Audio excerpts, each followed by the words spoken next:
Welcome to episode 16 of Super States Practices of Transformation with me, your host, Joshua Peters. Super States explores the crossroads of using trance states to access personal or professional growth. And in each episode, we talk to world-class experts, industry leaders, revolutionary thinkers who share the latest information, tools, and their own personal stories to inspire you on your journey.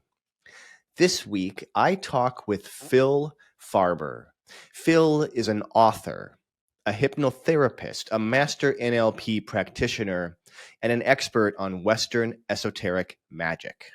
Phil's approach, blending hypnosis, NLP techniques, and the structure of magical ideas, is nothing short of revolutionary.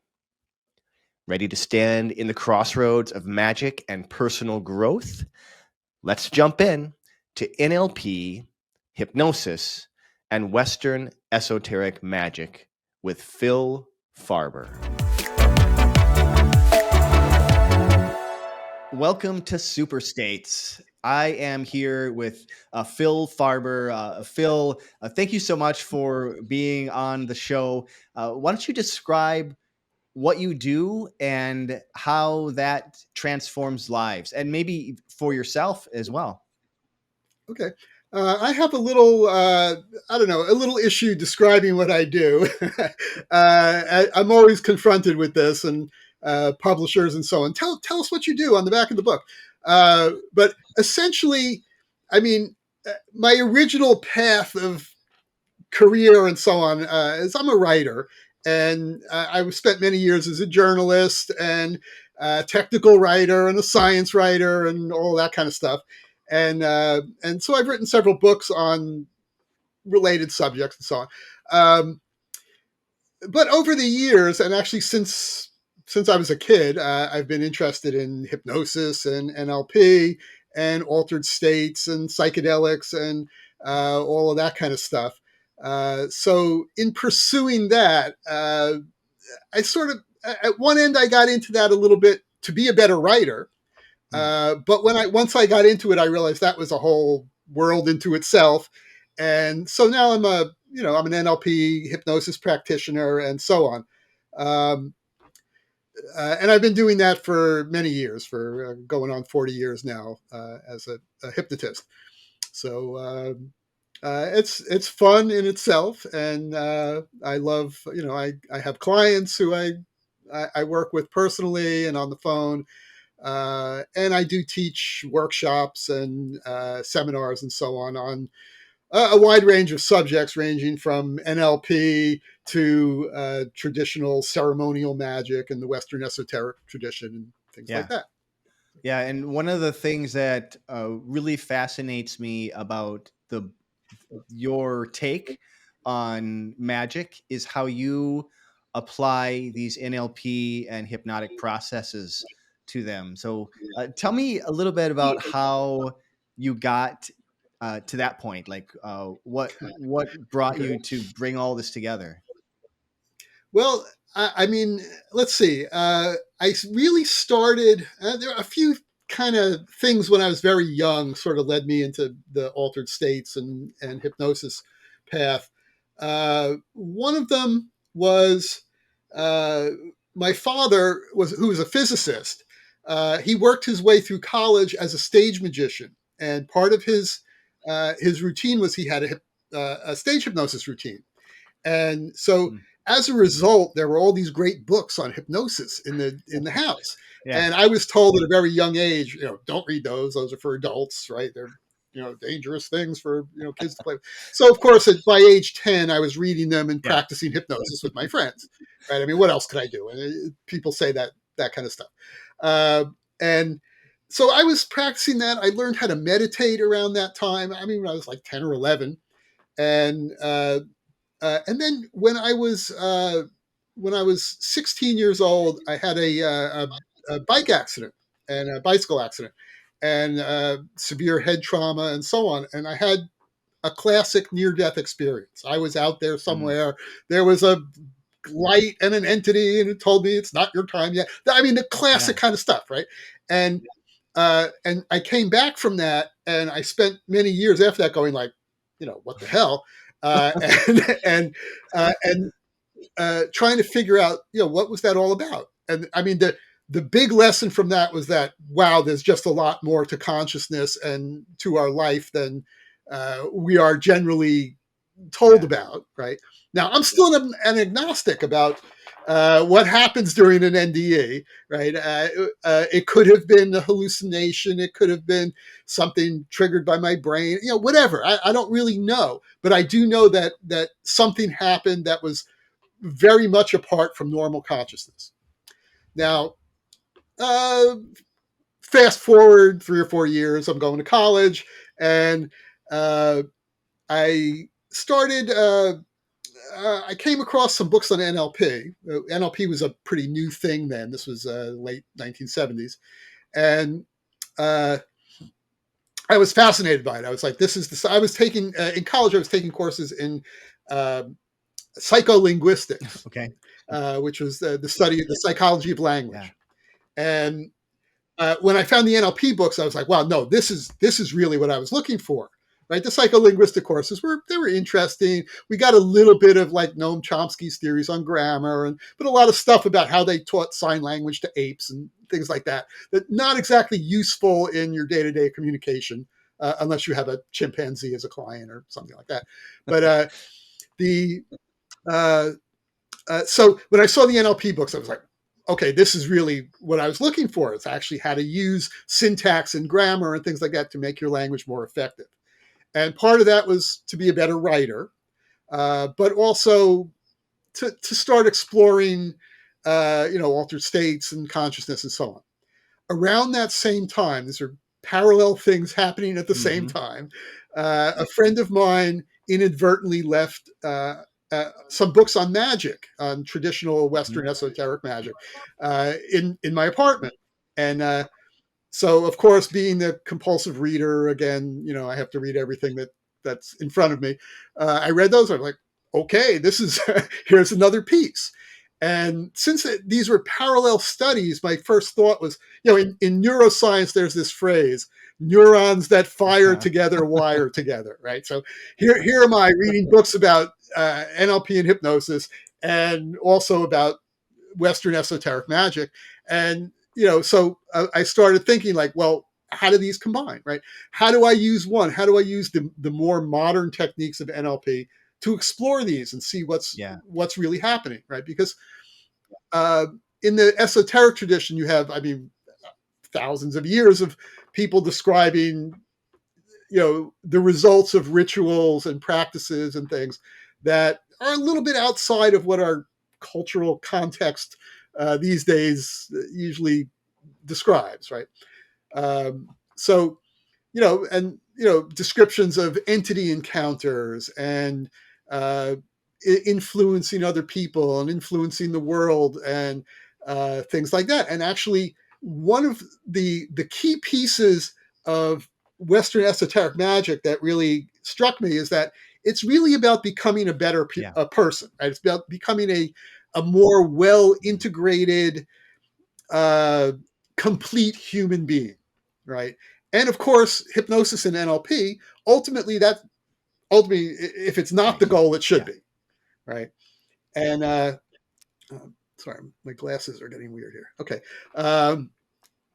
So, immediately there's these parallel goals in these traditions, and I started to find out some things that like NLP actually had some roots in esoteric magic and things like that. So it's not they diverged at some point, and then they're converging again now. And some of the descriptions of hypnosis and things that we have from history, going back to things like the Egyptian temples of sleep and things like that, were really part of the magical tradition. They were part of the ritual work and the devotion to gods and goddesses and exploration and things like that. And so hypnosis actually arises from that. And through history, we had tales of different famous magicians and so on who were good hypnotists, right? And ranging from John Dee and they did John Dee and Edward Kelly, who were some of the more famous magicians in Victorian times, were they were doing trance work, right? If you read it, Edward Kelly would go into a trance, and John Dee would be the one talking to him, putting him into trance, and then so on. And so it's really hypnosis and or a form thereof. And later on, you have people like Aleister Crowley and George Gurdjieff and so on, who all claim to practice hypnosis at some point. And Gurdjieff even at one point claimed that he got so good at hypnosis that he had to stop because he was using it all the time and influencing people unduly, right? And I think the stopping thing was bullshit because you read his books and stuff like that. And I actually would pull out when I would teach NLP courses, I would actually pull out some Gurdjieff books and just samples of language to show hypnosis, hypnotic language patterns and so on, very much like Bandler and Grinder and so on. So fun stuff. So it all sort of converged in my head, and and I started over the years, writing down the results of this and the things that I practiced with my clients and so on. And it came out to be a few different books. Nice. And so you've been doing this for about, you said, for close to or maybe more than 40 years, and I imagine that your practice has changed since you first started. What would you say has fundamentally changed about your work from the beginning until now? Well, pretty much everything. But I mean, in terms of hypnosis, I started reading those books that my dad had, and they were like from the 1940s, and they were this very authoritarian sort of hypnosis, the you are getting sleepy kind of thing. Watch the watch, and some of it was effective, and I actually learned some nice pieces out of that, but very different from the later Ericksonian stuff that I would learn, which is much more permissive and allows the client to fill in their own content and so on. Similarly with the Magick, I started practicing pretty much where every beginning Western esotericist starts, which are books on like the Golden Dawn and things like that, which they have very, precise rituals that they do. Among them, things like the lesser banishing ritual of the pentagram and hexagram rituals and things like that. I practiced those. I wanted to see what they did, right? What do they do? And some of them very effective, some of them full of bullshit, right? So it was a mix, right? And actually a lot of work to see like what was actually good, what was actually medieval weirdness, medieval superstitions and so on. And the NLP part helped with that, right? I could sort of parse it a little bit better and see what kinds of things are really, really doing what. But over the years, I sort of honed what I was doing magically, and by combining the hypnosis and NLP stuff in it, was able to sort of, strip it down to the effective bits and kind of leave out the superstition. So like when you pick up one of my books, Brain Magic or something like that, there isn't a lot of dogmatic content. Like traditional magic books are like, Zeus is the king of the gods who, I don't do any of that, right? I let people fill in their own content, and you can believe in gods or not. It doesn't really matter. So again, they're more the way I put them together there's magical elements, but it's more like an NLP process or a hypnotic That's process. what I really liked most about Brain Magic, for example, is that it's literally using simple NLP techniques, and but it seems to amplify them by putting the structure of a magical idea behind it. And like you said, there's no dogma there. It's just about your experience. So a lot of times it's tuning into what something feels like for you, and then amplifying that. And do you do this with your clients then too? Do you kind of do this practice with clients? Absolutely, yes. Yeah, one of the most useful pieces that I have found is that the evocation of entities kind of thing that I do, where you find a feeling and you externalize it, and you can have a conversation with it. It has its roots in both the traditional magic evocation, right, the summoning of spirits, right, and also and also parts therapy, right? Virginia Satir, Richard Bandler, and so on. Identifying a part of you and having communication with it, right? Virginia Satir would do things like, access the creative part of your mind and allow it to come up with a solution for the part of you that hurts, whatever, right? So it has elements of that, right? But I put it in the context of a ritual, right? Of more like if you were doing evocation of summoning of spirits kind of thing. And it amplifies it quite a bit, right? It's sort of a piece that maybe had gotten lost from the practice over the years, right? And most people, I have very rarely had anybody not be able to do it, right? I mean, you can have somebody evoke something, and the entities, right, the parts of them that we externalize, are very willing to talk and to give solutions to problems and to change and so on. I have very rarely had anyone not be able to do that. And when they weren't able to do it on the first shot, then there were there's other ways to get around and get into it that way. You can do it in a different sensory modality or something like that. But for the most part, just the way I've got it written in the book, it works every time. And again, the thing is, the way I have it in the book is just it's an outline, it's a structure. But when you do it with somebody, it's different every time, and it becomes its own thing. And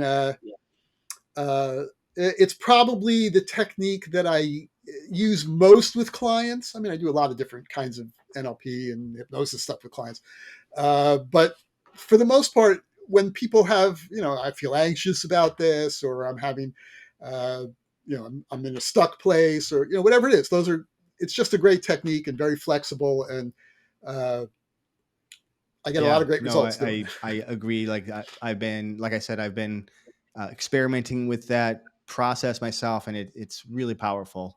And there's, as you say, there's so many different ways to do anything within the hypnosis NLP kind of change work world, and it's so flexible that you can be headed down the road, and if it's not clicking for a client, you just change it, and they don't have to even know that you're changing anything. It doesn't matter to them. Yeah, absolutely. And you can always.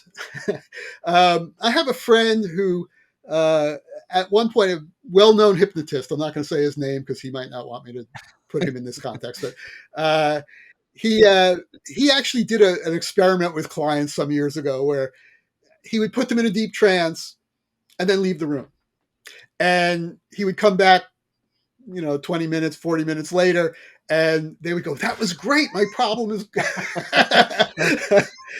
and it goes to show how much of the framing is really important and goes into the hypnotic experience. So when you're doing one of these things and it goes a different direction that you want, you can stop, give the person a little time, and then come back to it in a different direction. And they'll never know that you changed techniques or that you did, you did something different or whatever. It's all becomes part of the whole thing. Where do you go to learn new things now?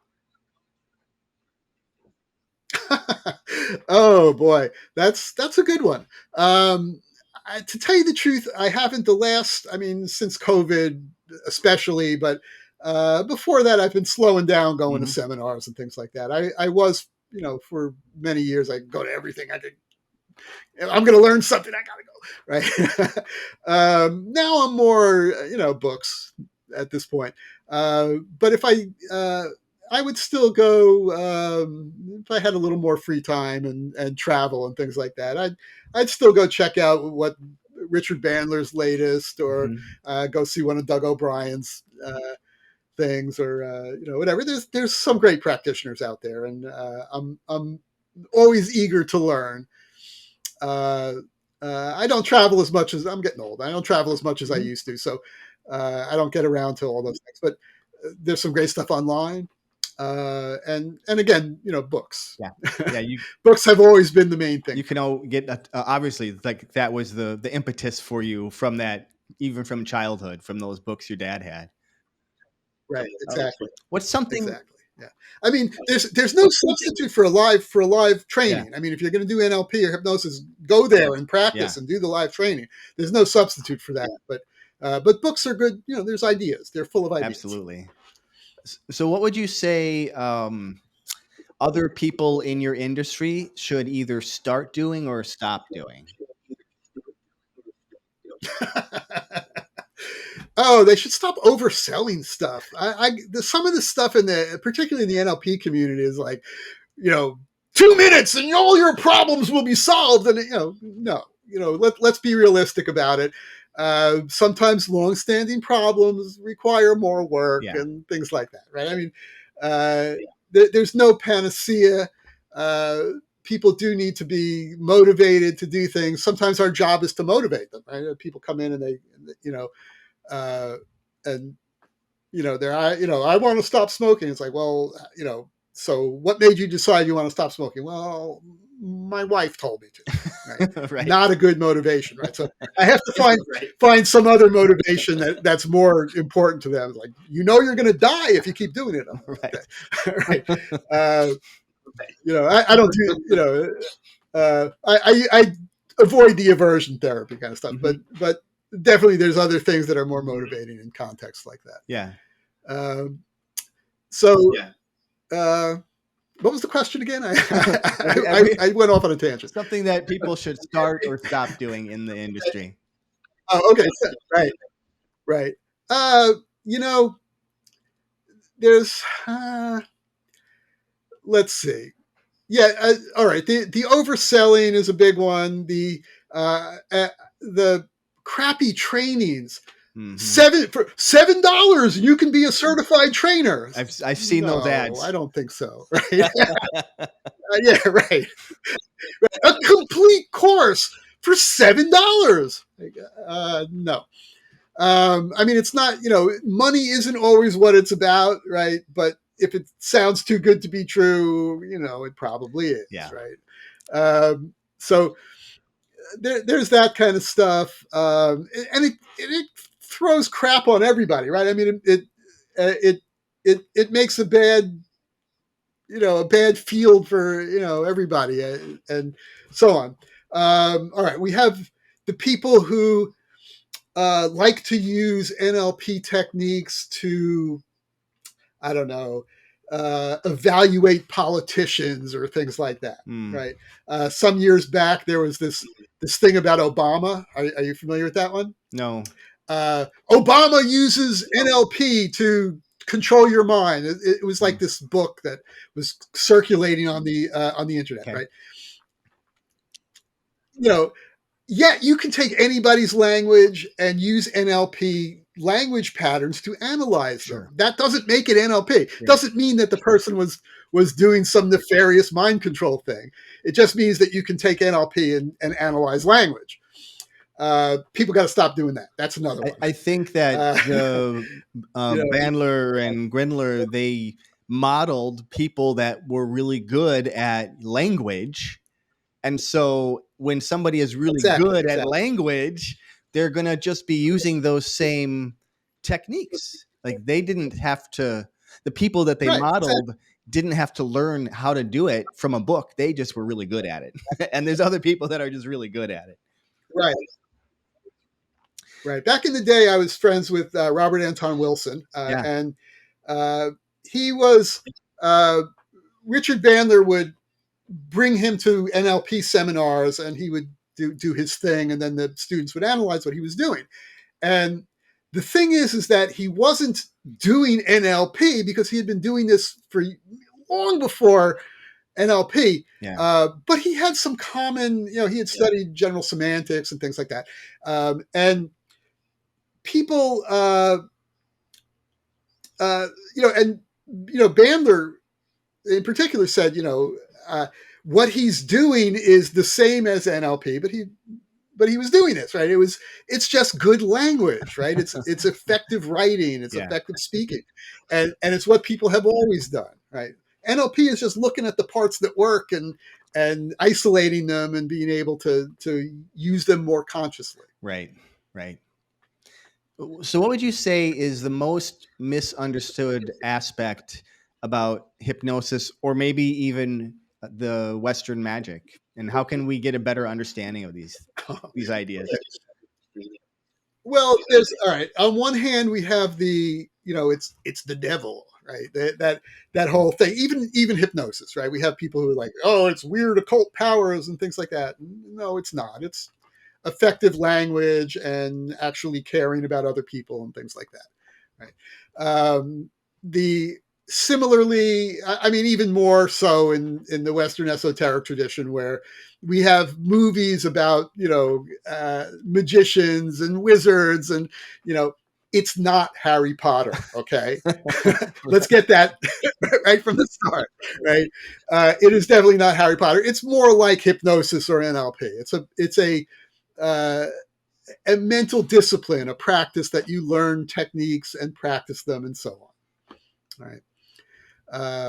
So there, and yes, there are probably people out there who use hypnosis, NLP, magic, whatever, for their own selfish, nefarious, whatever it is, or they try to, at any rate. But for the most part, that's not what it's about. Yeah. Right.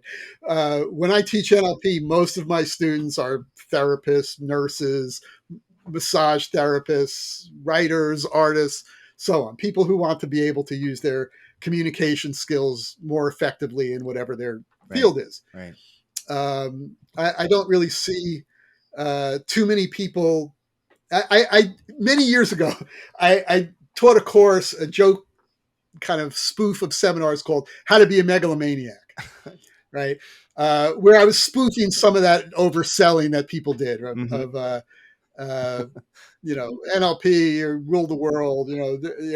Take this 10-day course and you will be the richest person on the planet in another 5 days, or whatever it is, right? So I did this thing. It was how to be a megalomaniac, start a cult, or form your own religion, whatever it was. Yeah. And so I had fun doing it. Mostly I was teaching people how to avoid that, Sure. right? How to break the trances and things of people who were trying to control them, whatever.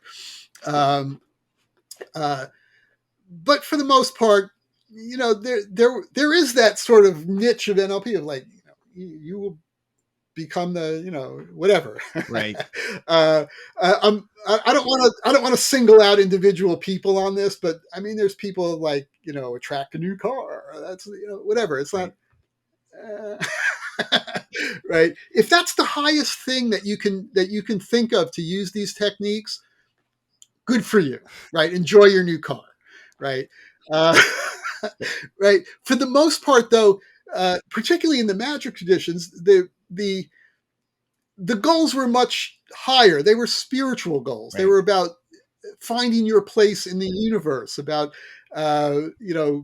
understanding your own nature and purpose and direction, through life, and becoming better at it, right?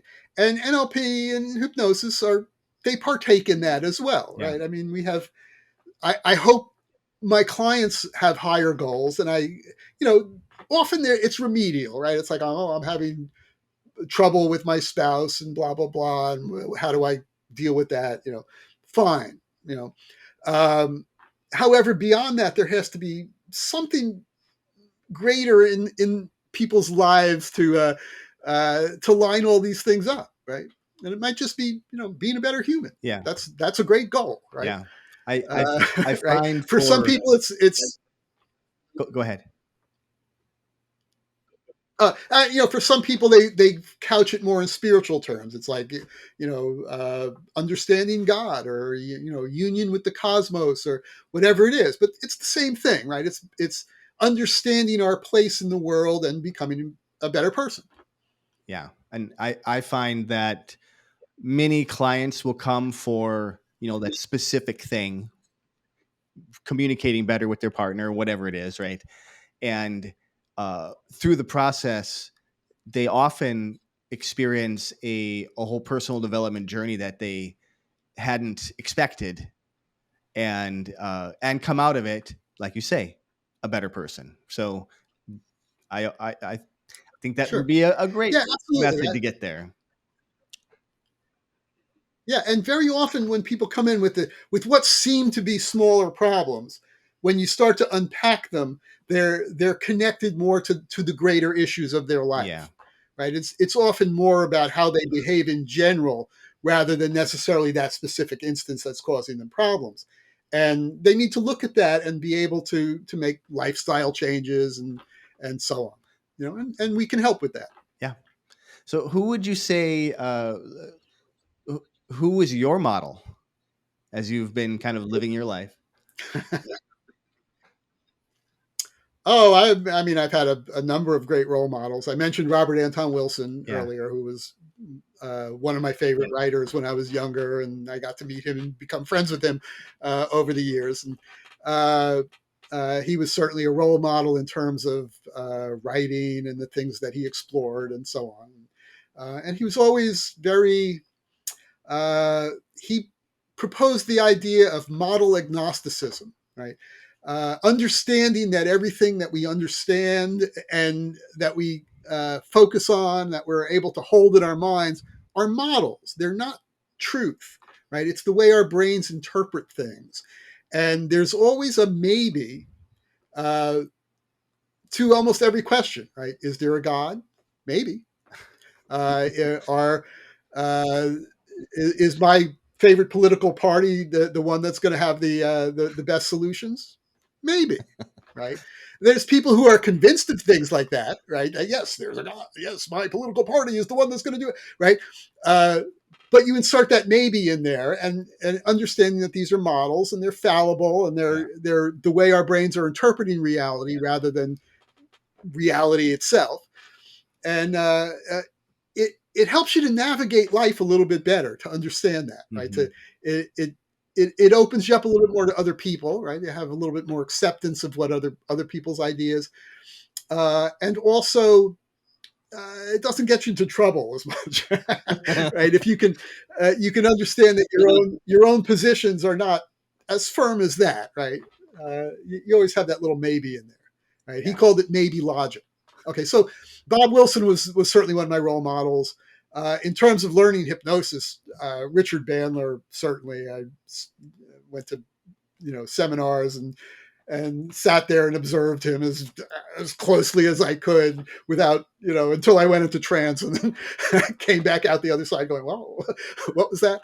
Uh, uh, so I don't know. Milton Erickson, certainly a role model. Mm-hmm. Not someone, I never met him, of course.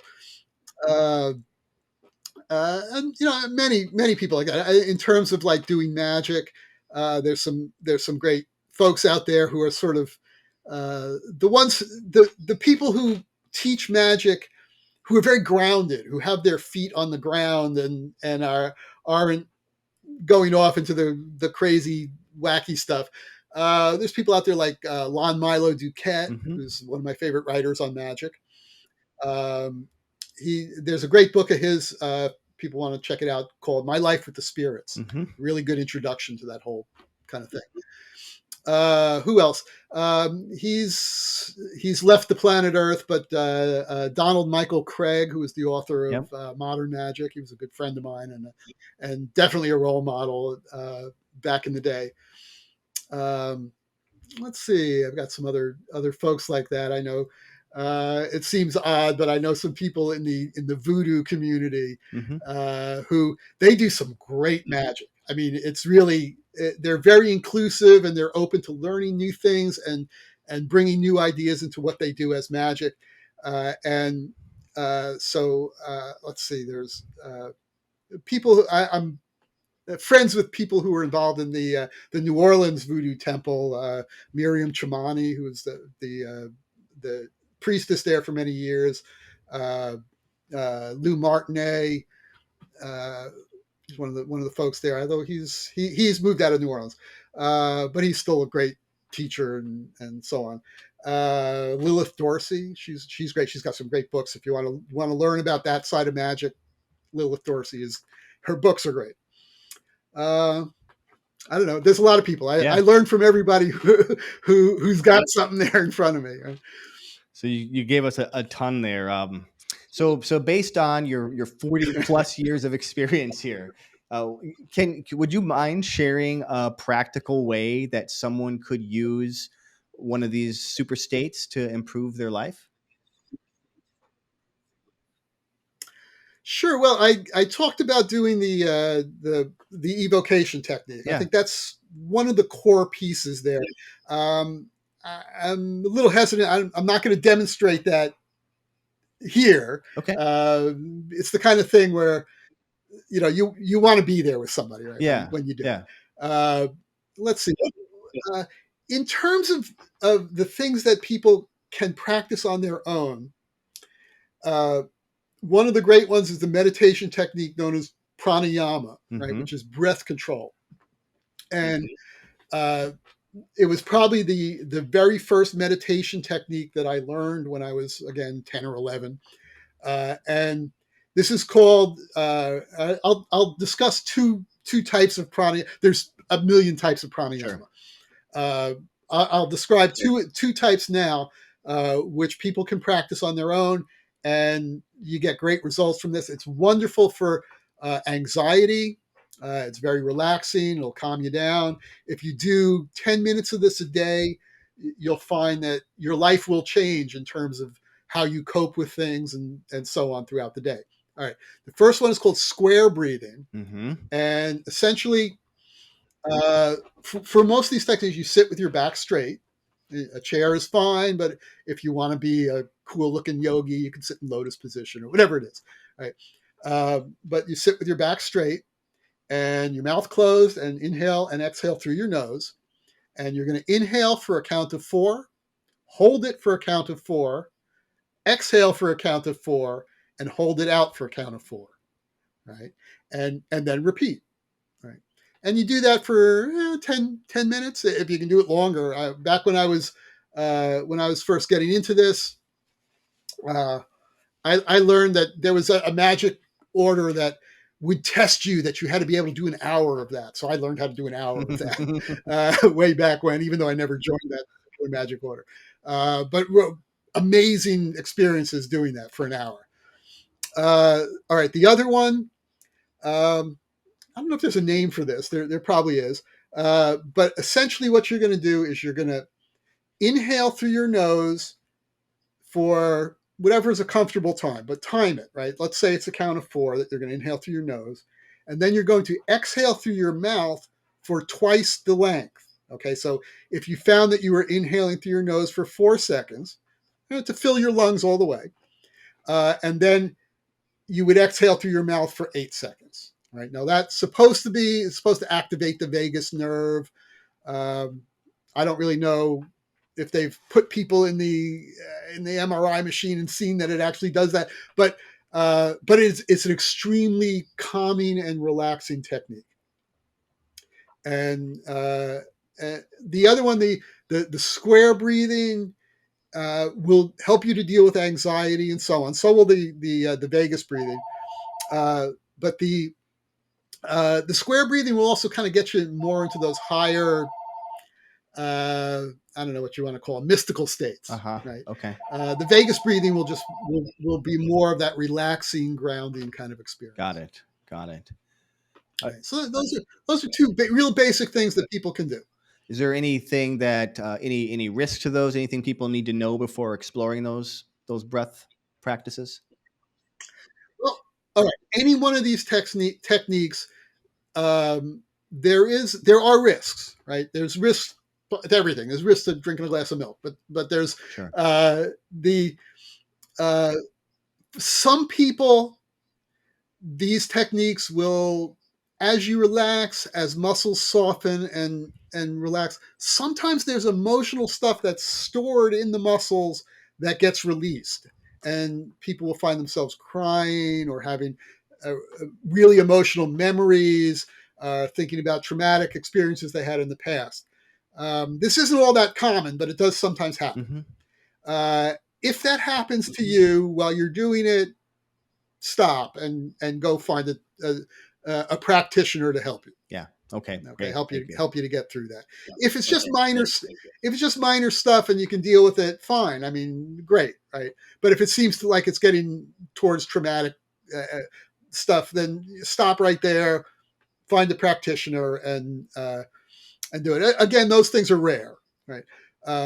The ab reactions, right? Mm-hmm. We have ab reactions to basic hypnosis too. Sometimes Yeah. you start putting somebody in a trance, they go, oh, it's rare, but it happens, right? Yep. In the context of like being a hypnotist and doing it, we get trained in doing that. That's part of our training, is dealing with ab reactions, Right. Or at least I hope it is. The right, but if someone is just there practicing by themselves, that's a good time to stop and get some help. The vagus breathing, I really have never heard anybody have a problem with it, but again, the same issues could apply to that.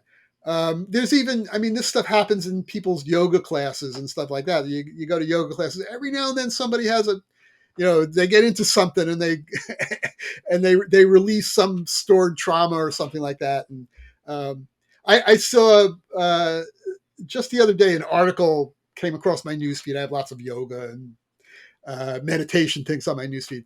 It was like, so how come you want to cry every time you do hip stretches? Right. So I mean that's an example of that. Yeah. That kind of thing. So hopefully, I didn't read the article, but hopefully they just gave people some. If it's not too bad, that's fine. Let it go. They probably Go through your said the crying. exact same If thing it that seems you too just. traumatic, Yeah. right. So If it seems like it's getting in the way of your life or you can't deal with it, get some help. yeah.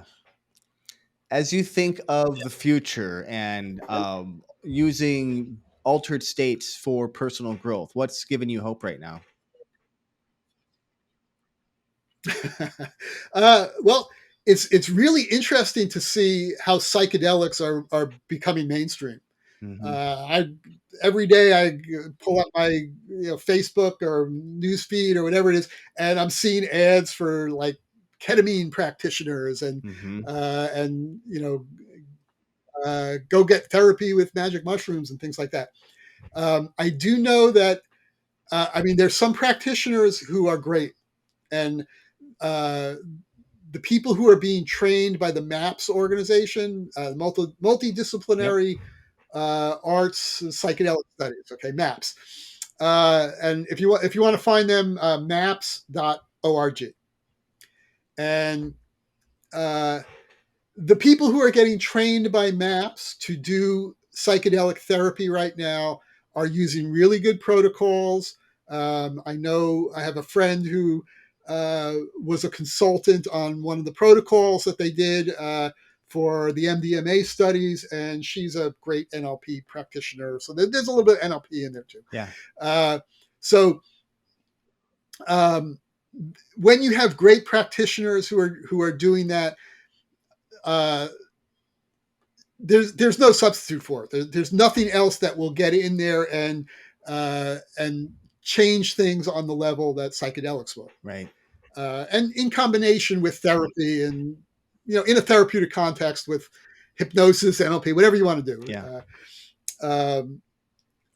Now, with that said, I mean, people have been using psychedelics and things like that for millennia The dawn of for time. recreational purposes. And yeah, I'll quote, and for, for spiritual things and, productive change and things as well.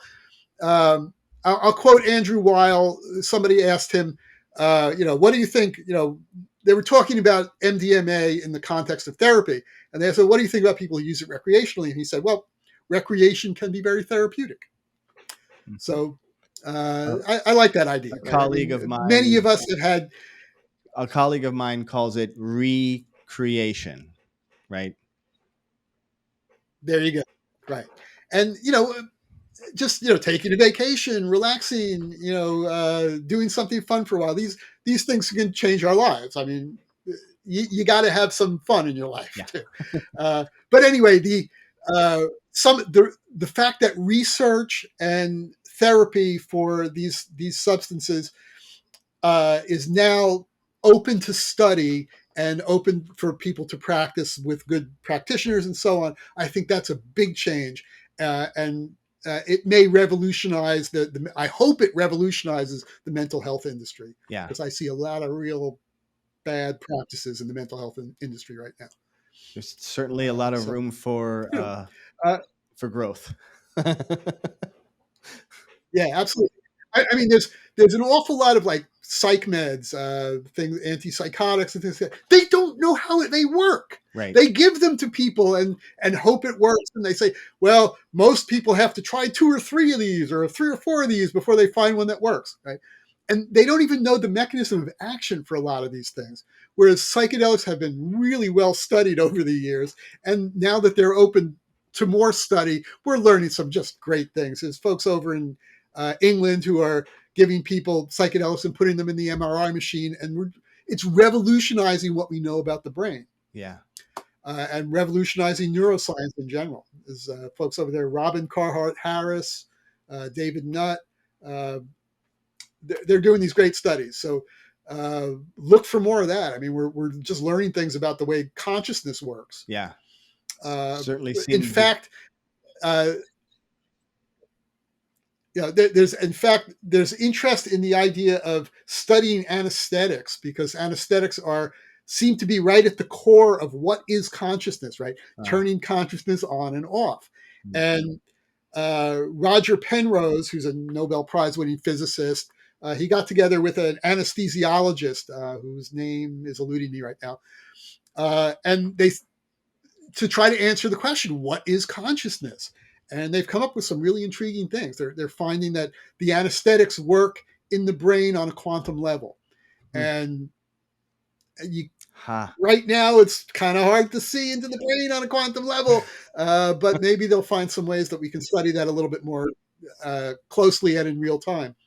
But absolutely intriguing and totally fascinating what they're learning about it. It's a really exciting time to be alive. I also think, yeah, and I think the fact that we have neuroscience equipment now, right? You can put someone in the MRI machine and see what happens when you do a particular technique. Mm-hmm. That changes everything, right? Until now, psychological stuff, therapy, whatever, it's been a black box, right? I mean, every other thing, a doctor can look inside you, get an X-ray, see what's wrong, right? In psychiatry, psychology, therapy, they're making guesses, right? The whole DSM manual is like this checklist of 3 from column A, 2 from column B. Yeah. They're not looking in the brain. They're not seeing what happens, right? And so they're guesses. Some of them are educated guesses based on things they've seen in the past, but they're still guesses. And once we really start seeing what happens when you give someone a particular drug, or you put them in a state of hypnosis or meditation, and you see what happens in the brain in real time, it changes everything. It changes what we know about how people behave and stuff. I have a chunk of, up until when I wrote the book some years ago, I have some chunks of neuroscience that are in the books, mm-hmm. Relating to that kind of stuff, right? What happens when you do magic? What happens when you do meditation and stuff like that? So again, it's a great time to be alive, and because we've never had these tools before, right? And so we're learning more about the things we do. We're learning more about how the brain functions, and hopefully we're going to find some more different modalities, different techniques, and things that are going to come out of that. I love that. Phil, how can people learn more about you if they're curious? Oh, pick up a book. Yeah. Well, yeah, that's the first thing I recommend. You can go. I have a very rarely updated website at metamagick.com, meta-magick.com, and you can find my books on there.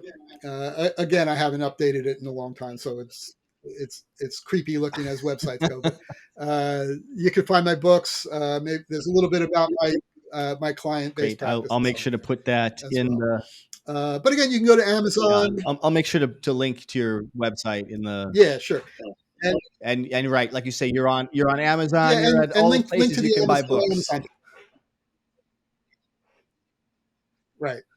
Right. So Philip H. Farber is the way you'll find me on perfect. Amazon. And what's the one insight you want the audience to leave with today? Oh, geez. The one insight is that we have just begun. This stuff again. We're just at this point in time where we can actually study this stuff. I mean, you can take 1 million people and be practicing hypnosis with them and so on. You're going to learn a ton, right? But if you could peek into somebody's brain when you're doing that, you're going to it just cuts through all that. You only have to look at 500,000 people. But again, we're at a time when this stuff, the internet gives people access to a vast amount of material in terms of what they can practice, what they can do. Again, there's, how much of it is crap, I don't know. The Sturgeon's law applies. 90% of everything is crap. But there's still that 10% of stuff that's great. And, look for the 5-star reviews. I don't know. But again, we're at a point where we have access to more of this than we ever have. There's more books on all of these subjects than there's ever been. When I was a kid, I had to travel 100 miles to New York City to find the nearest bookstore that carried books on magic, hypnosis, whatever. It was a haul, right? I did it all the time. I was like, and I'd be riding the train back with my bag of books that I bought. But now you don't have to do that. You, from the comfort of your own home, you can find even more books. Now there's, any one of these subjects, there's 1,000 books now. So, dive in. I'm looking forward to how this is going to shake out, right? I mean, there's an awful lot that's happening, an awful lot of things that people are learning, and I'm looking for new stuff, right? Where's it going to go? So join me in seeking out the future of hypnosis and Love magic. Phil, thank you so much for being on the show. It's been really fascinating to talk with you. Yeah, thanks for having me. I hope you enjoyed this episode as much as I did. I had a fantastic time having that conversation with Phil. If you did enjoy this, leave me a 5-star review on Apple Podcast. That's really the best way to expand the message of super states, and it would really mean a lot to me. Don't forget to subscribe to this podcast through your favorite platform. You can even subscribe on YouTube, where you can watch this in video. That way you can stay up to date with super states. Make sure to let me know what topics or guests you'd like me to cover in future episodes. You can either get in touch through the comments on this podcast, or you can find me out on most of the social media platforms out there at Joshua Ray Peters, and that's REY. I'll see you all next week. Remember, you carry the seeds of change inside. Stay flexible, keep growing, and embrace your transformation.